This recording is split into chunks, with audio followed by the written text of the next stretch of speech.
This is a clip from Basketball at the Bar Live. All right, Calvin, let's jump here into the final team of the day. This team went 36-46 in the regular season. They snuck into the playoffs, and many of them were picking them to win the very first round of the NBA playoffs against a number one seed. This is the New Orleans Pelicans. Let's talk about what they can do to improve this offseason and make it back into the NBA playoffs and compete for a title next year. Before we jump into our discussion here, I want to give us some things to think about. First off, let's talk about the depth chart. They got C.J. McCollum starting at point, Brandon Ingram at the 2, Herb Jones at the 3, Zion at the 4, and Jonas Valanciunas at the 5. This is according to ESPN's depth chart. And as far as the salary cap goes, they currently have $141 million committed to next season. They got C.J. McCollum under contract for 2 more years. Same with Jonas Valanciunas. Brandon Ingram and Devontae Graham are both locked up for 3 more years. Zion Williamson and Larry Nance Jr. are both entering in the last year of their contract. Same with Jackson Hayes, Garrett Temple, Kira Lewis, and Trey Murphy also have a couple years left on their deal. Tony Snell is expiring, and Willie Hernan-Gomez, Herbert Jones, Marshall, Alvarado, and Clark all have a couple years left on their deal as well. So, Calvin, I ask you, what can the Pelicans do to improve this offseason? This team is probably the best, outlook team of any of the teams that we've talked about this season, barring, of course, the Lakers and Clippers being 100% healthy. I think New Orleans is, one of the fastest rising teams right now in the league. You already mentioned they came very close to upsetting the Phoenix Suns in the first round. That C.J. McCollum trade was probably the best deal that any team made this trade deadline of last season. And you're now going to get back Zion Williamson, hopefully healthy on day one of next year's regular season. I love Valanciunas. Ingram, this team's starting lineup is all of a sudden stacked and loaded. They have a very, very positive outlook for next year, and they've got a bunch of young players that I think are really exciting for them. They're still really high on Kira Lewis Jr., who missed, I think it was all, if not the majority of last season with an ACL injury. Trey Murphy has looked really, really good at times for them. 24 Rookie games last year. 24 games, okay. Trey Murphy's looked really good for them at times. Great outside shooter. And then Herb Jones was maybe one of the steals of the draft. His defensive versatility, he really shined in the postseason. So I think this team is very happy with where they are currently. Now you look at ways that they can improve immediately. They've got the 8th pick, thanks to the LA Lakers in this year's draft. I think in the ideal situation for them would be Dyson Daniels falling to them at 8, a guy that they can, point guard is probably, I would say, my biggest question mark for this team. Is C.J. McCollum the guy that you want to play that position full time? Does Kira Lewis Jr. come back in and take that starting position? They've got Devontae Graham in there as well. He's kind of a combo guard. GTA. Jose as well. But I think Dyson Daniels, because of his versatility at the guard spot, he grew to 6'8" this year, can handle the ball, really, really good passer, great shooter, high IQ player. That would be, I think, the ideal pick for them. If not, I look for them to take any one of these guys, Ben Mathurin, Shaedon Sharpe, maybe. Again, you can take a risk on a guy like Shaedon Sharpe for a team that's got their starting lineup. Who's been falling. Really solidified. Yeah. Sharpe's been falling in the draft. He has. So I think they're in a really good position to be drafting where they're at, based on the fact that they're just looking to fill out the bench at this point. Their starting lineup is set. I think they could really use the easiest way for them to improve the fastest would be to get a legit 6-man. Yep.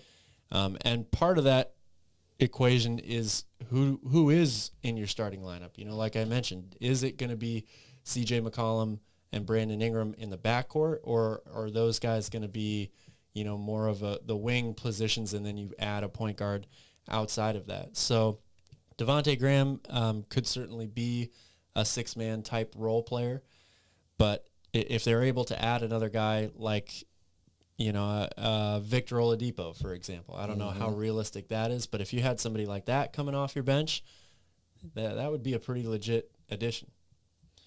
Yeah, this team has a ton of talent on it, and similar to the Clippers, their biggest need this offseason is just to get healthy, right? They need their best player in Zion Williamson to be back on the court. Looking here at this starting lineup, they're running a pretty unconventional starting lineup, right? CJ at the point guard, a guy they picked up last year at the trade deadline, who's not traditionally a point guard. However, when he was with Portland, there were people... Played a lot of point guard in college. Yeah, there were people that were like, does CJ fit with Damian Lillard? They're both small guards that can handle the ball. He seems to be going back to his roots from college and playing point guard with them. Brandon Ingram at the 2. I don't see him as a 2 guard also. I see him as maybe playing the 3 or the 4. But when you have so many wings on this team, you have Herb Jones, you have Zion, you're kind of forced to play Brandon Ingram at the 2 here. And then Jonas Valanciunas, a huge pickup for them, has played exceptionally well at the center.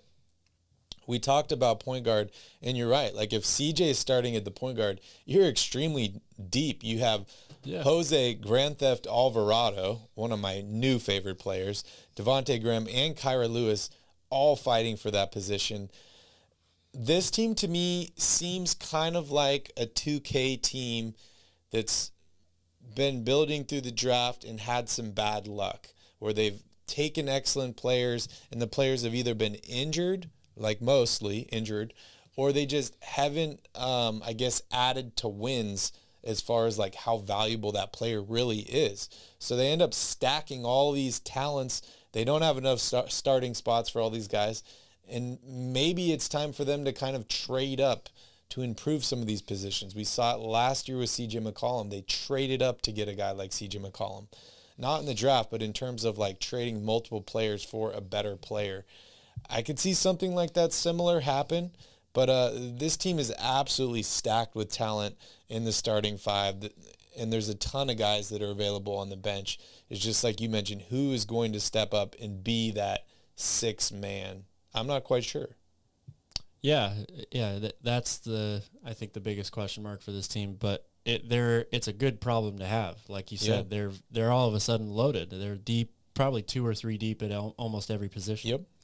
Yeah, they got Jackson Hayes. We didn't even talk about Jackson Hayes and whatever stuff he's dealing with, but was just a first-round pick, I think pick number 9 or 10 just a few years ago. Yeah, I thought he was 8 even. Maybe 8, yeah. So this team has a ton of talent, and just like the Clippers, and I guess you could say throw the Spurs in here as well. I don't see them making many moves this offseason. Yeah. They just need to get healthy, and they need to continue to develop this young talent, because they have a lot of young talent on this team. They do. I see this team a lot like the Memphis Grizzlies with how quickly they rose in the standings this season. You know, if Zion is healthy, they're a very physical team. They love to play this full court or 3/4 court press, speed teams up, play really, really fast. And if Brandon Ingram, continues to develop into a star player alongside a healthy Zion Williamson, the sky's the limit for this team, honestly. Yeah, definitely.